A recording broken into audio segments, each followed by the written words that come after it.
Welcome to SNR TV media. మనం ఈరోజు వరుసగా విద్యార్థులు ఆత్మహత్యలు ఎందుకు చేసుకుంటున్నారనే విషయం గురించి మనం తెలుసుకుందాము. నీరజ్ అనే విద్యార్థి శాస్త్ర గ్లోబల్ స్కూల్ పైనుంచి పడి మృతి చెందాడు. అసలు విద్యార్థులు ఎందుకు ఆత్మహత్యలకు పాల్పడుతున్నారు? నీరజ్ సమస్య మర్చిపోకముందే మరుసటి రోజే బాలానగర్ మండలంలో గురుకుల పాఠశాలలో విద్యార్థిని ఉరివేసుకొని ఆత్మహత్య చేసుకుంది. అసలు ఏం జరుగుతుంది? అసలు ఈ విద్యార్థులు ఆత్మహత్యలు చేసుకోవడానికి అసలు కారణాలు ఏంటి? దీని వెంబడున్న బలమైన కారణము అసలు విద్యార్థులు అసలు ఆత్మహత్యలు చేసుకోవడానికి బలమైన కారణం ఏందనేది మనము ఒకసారి అందరం ఆలోచించవలసిన అవసరం ఉంది. ఫస్ట్ మనము విద్యార్థి గురించి మనము తెలుసుకోవాలంటే విద్యార్థి యొక్క హెల్త్ పరంగా ఆరోగ్యంగా ఉండడా లేదా అనేది ఒకటి మనకు ముఖ్యమైన పాయింట్. దాని తర్వాత తల్లిదండ్రులు పిల్లలపైన బాధ్యత తీసుకోవాల్సిన అవసరం కూడా ఉంది.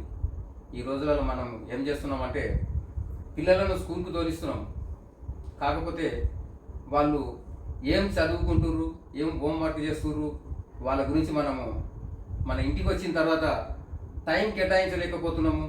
పిల్లలతోని మనము ఒక హాఫ్ అన్ అవర్ కూడా వాళ్ళతో మనం గడపలేకపోతున్నాం.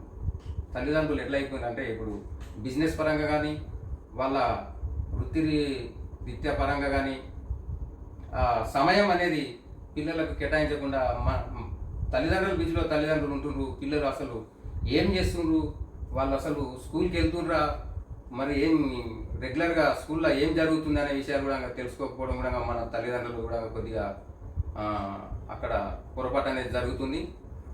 సెకండ్ పాయింట్కి వస్తే ఉపాధ్యాయులు కూడా విద్యార్థులను దృష్టిలో పెట్టుకొని అతని నాలెడ్జ్ ఎంత ఉంది, అతనికి ఎంతవరకు మీరు చెప్పే సబ్జెక్ట్ మీద ఆయనకి ఎంతవరకు అవగాహన ఉంది అనేది మనసులో పెట్టుకొని ఆ విద్యార్థి మీరు చెప్పే బోధనను ఆయన ఎంతవరకు అభ్యసిస్తుండు, అసలు ఆయన తట్టుకోగలుగుతుందా లేదా అనే సమస్య కూడా ఉపాధ్యాయులు తెలుసుకోవాల్సిన అవసరం ఉంది.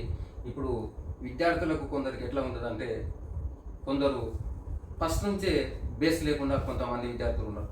ఆ బేస్ లేకపోవడం వల్ల ఏమవుతుందంటే వాళ్ళకు తలకు మించిన భారం అనేది ఈ పై చదువులకు వచ్చిన తర్వాత ఏర్పడుతుంది.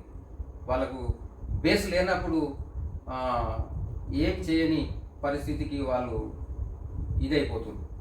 కాబట్టి ఉపాధ్యాయులు కూడా అర్థం చేసుకొని విద్యార్థులను మీరు ముందుకు తీసుకెళ్లాలని చెప్పి మీకు ఎంతో కృషి ఉంటుంది. మీ పాఠశాలకు పేరు రావాలని కూడా మీరు ఆలోచిస్తారు. కానీ మీ దగ్గర ఉన్న స్ట్రెంత్లో ఎంతమంది విద్యార్థులు యాక్టివ్గా ఉన్నారు, ఎంతమంది విద్యార్థులు మీరు చెప్పే హోంవర్క్ కానీ మీరు చెప్పే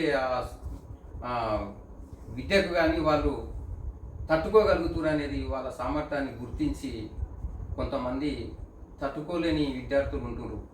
కాబట్టి మీరు ఆ విద్యార్థులను గుర్తించి వారిని కొద్దిగా ఒత్తిడి చేయకుండా తోచిన కాడికి వాళ్ళకు మీరు సామరస్యంగా సంజాయించి చెప్పడము చాలా అవసరం ఈ రోజులలో. ఎందుకంటే ఇలాంటి ఘటనలు జరగడము చాలా బాధాకరం. ఈ నీరజ్ అనే విద్యార్థి అసలు ఏం జరిగిందో మనకు తెలియదు. బిల్డింగ్ పైనుంచి దూకి పడి చనిపోయిందని చెప్పేది ఒకటి మనకు అక్కడ అర్థమవుతుంది. చూస్తే ఆ సీసీ కెమెరాలో చెక్ చేసిన కూడా బిల్డింగ్ నుంచి కింద పడిపోయిన వీడియో మాత్రమే కనిపిస్తుంది. పైన ఏం జరిగింది అనేది కూడా మనం ఇంతవరకు అది మనకు కరెక్ట్ తెలియరాలేదు. కాబట్టి దయచేసి ఉపాధ్యాయులు విద్యార్థుల మీద మరీ ఒత్తిడి పెట్టకుండా మీ ఒత్తిడికి తట్టుకునే కెపాసిటీ ఉన్న విద్యార్థులను మాత్రమే మీరు ఒక గ్రూప్గా చేసుకొని కొద్దిగా వెనుకబడి ఉన్న విద్యార్థులను అంత ఒత్తిడి చేయకుండా కొద్దిగా మీరు వాళ్ళతో పాటు కలుపుకొని తీసుకెళ్తే మరి ఎంతైనా మంచిదని చెప్పి నేను ఈ సందర్భంగా గురువులకు తెలియజేయదలుచుకున్నాను. ఆ తర్వాత ఇంకో పాయింట్కి వస్తే ఏంటంటే, ఫస్ట్ విద్యార్థి ఆరోగ్యంగా ఉన్నాడా లేదా అనేది ఒకటి పాయింట్. ఆ తర్వాత విద్యార్థి తల్లిదండ్రులు ఆ విద్యార్థిని కరెక్ట్గా మనం చూసుకుంటున్నామా లేదా అని చెప్పేది రెండో పాయింట్. మూడో పాయింట్కి వస్తే ఉపాధ్యాయులు ఆ విద్యార్థుల మీద ఎంత ఒత్తిడి చేస్తున్నారు, ఎంత హోంవర్క్ కానీ అసలు స్టడీ విషయంలో కానీ వాళ్ళకు ప్రెషర్ అనేది ఎక్కువ ఉంటే కూడా వాళ్ళు భరించలేని పరిస్థితులకు వచ్చినప్పుడు కూడా ఇలాంటి సంఘటనలు జరుగుతున్నాయి. కాబట్టి గురువులు గమనించవలసింది ఒకటే, అతనికి బేస్ ఉందా లేదా. బేస్ లేనప్పుడు పునాది గట్టిగా లేనప్పుడు మీద మనం 2 అంతస్తులు వేయలేము. ఆ పునాది గట్టిగా ఉంటేనే మనం ఎన్ని అంతస్తులైనా వేయగలుగుతాం బిల్డింగ్కు. కాబట్టి విద్యార్థులను గుర్తించి ఉపాధ్యాయులు మీరు కొద్దిగా వెనుకబడి ఉన్న విద్యార్థులను ఎక్కువ ఒత్తిడి చేయకుండా మీరు కొద్దిగా ఆలోచిస్తే బాగుంటుందని చెప్పి నేను అనుకుంటున్నాను. ఇంకొక విషయం ఏంటంటే, ఈ విద్యార్థులతో పాటు స్నేహితులు కూడా,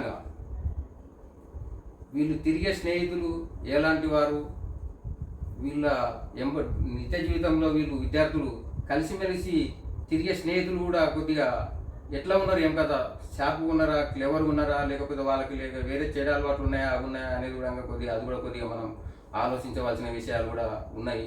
ఇప్పుడు ఇది ఒకటే 10th క్లాసు విద్యార్థులే ఆత్మహత్యలు చేసుకుంటారు కాదు, ఇంటర్మీడియట్లో జరుగుతున్నాయి, డిగ్రీలో జరుగుతున్నాయి.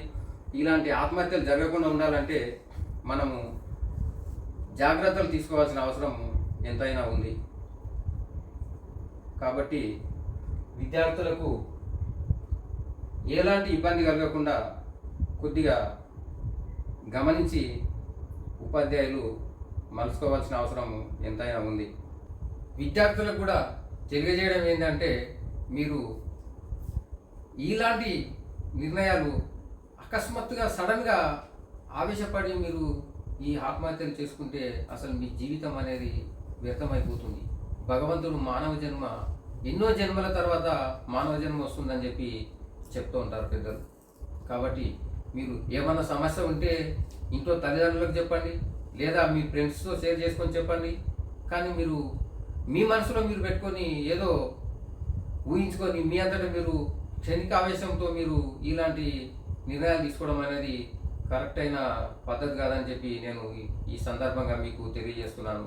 దయచేసి ఎవరు కూడా అధైర్యపడకండి.